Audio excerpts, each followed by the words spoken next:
सभी को नमस्कार। मैं कविता दुआ करनाल से पॉलिटिकल साइंस लेक्चरर स्वागत करती हूँ आपका 7th सिविक्स की क्लास में। जैसा कि आप जानते हैं, हम लेसन 2 स्वास्थ्य में सरकार की भूमिका पर चल रहे थे। आज हम लेसन का भाग 3 बनाने जा रहे हैं, जिसमें हम केरल और कोस्टारिका के माध्यम से जानेंगे कि उन्होंने अपने जो बजट था देश का, वो पैसा जो कि हम देश के विकास कार्यों पर खर्च करते, अपने देश के बजट को कैसे प्रयोग कर कर अपनी स्वास्थ्य सेवाओं को सुधारा, तो उनके बारे में जानेंगे। तो चलिए शुरू करते हैं हम अपना टॉपिक कि लोगों को स्वस्थ रखने के लिए सरकार को क्या कदम उठाने चाहिए। सबसे पहला, जो सफाई है उसका विशेष ध्यान रखना चाहिए, क्योंकि सफाई नहीं होगी, गंदगी होगी, उससे मक्खियाँ मच्छर पैदा होंगे और उससे व्यक्ति बीमार होने का डर रहता है। तो सबसे पहला जो सरकार का कदम है वो क्या होना, सफाई रखना। दूसरा, पीने के लिए स्वच्छ जल हो, क्योंकि 21% जो बीमारियां हैं वो गंदे पानी की वजह से होती हैं, ऐसा हमने बार बार पढ़ा है। तीसरा, अच्छी स्वास्थ्य सेवाएं उपलब्ध हों, मतलब जो हॉस्पिटल हैं उनमें डॉक्टर नर्सिस हों, सफाई हो और हर तरह की सुविधाएं मरीजों को मिलनी चाहिए। चौथा, देश का जो पर्यावरण है वो अच्छा होना चाहिए, क्योंकि अगर पर्यावरण ही प्रदूषित होगा तो कई तरह की बीमारियां उससे फैलने का डर रहता है। कम दरों पर लोगों को दवाई मिलनी चाहिए। देखिए, दवाई ऐसी चीज़ है, अगर कोई व्यक्ति अस्वस्थ हो जाता है तो सबसे ज़्यादा ज़रूरत होती है, तो कम दरों पर दवाइयाँ उपलब्ध करवाना चाहिए। जो डॉक्टर हैं उन्हें गांव में नौकरी करना अनिवार्य करना चाहिए, नहीं तो जो डॉक्टर लोग हैं वो गांव में जाकर नौकरी करना ही नहीं चाहते।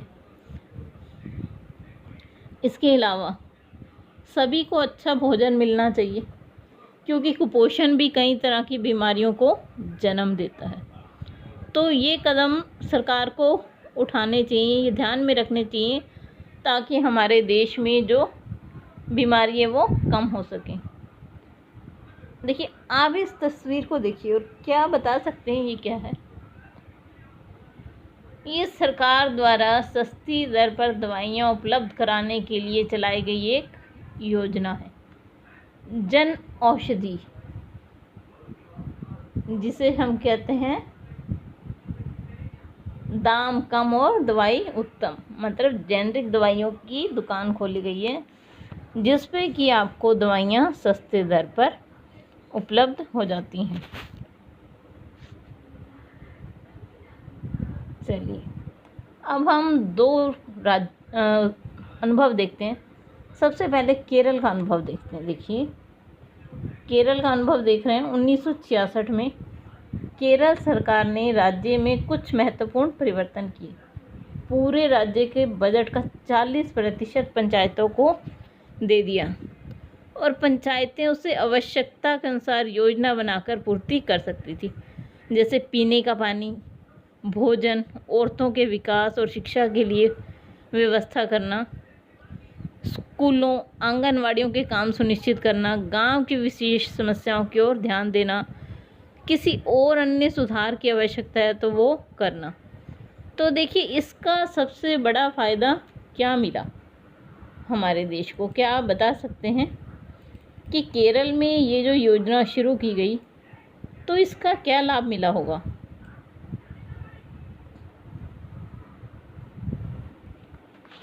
देखिए, इस सब से केरल में क्या सुधार आया।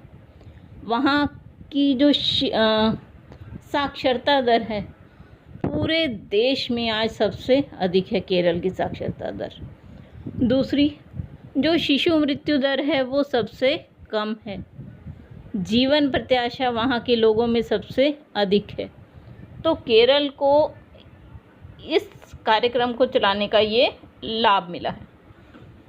अब हम एक देश है कोस्टारिका, उसका तरीका भी देखते हैं कि उसने क्या किया।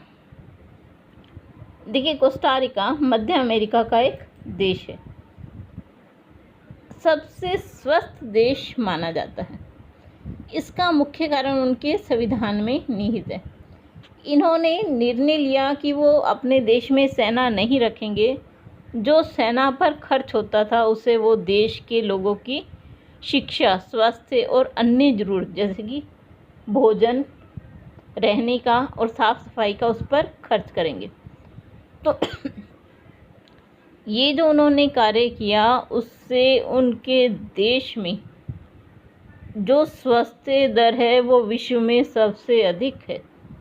तो देखिए, जो सेना पर खर्च करना था उन्होंने उस पर ना खर्च कर पीने के पानी पर, सफाई पर, पोषण पर, आवास पर, शिक्षा पर ये सारा धन खर्च किया।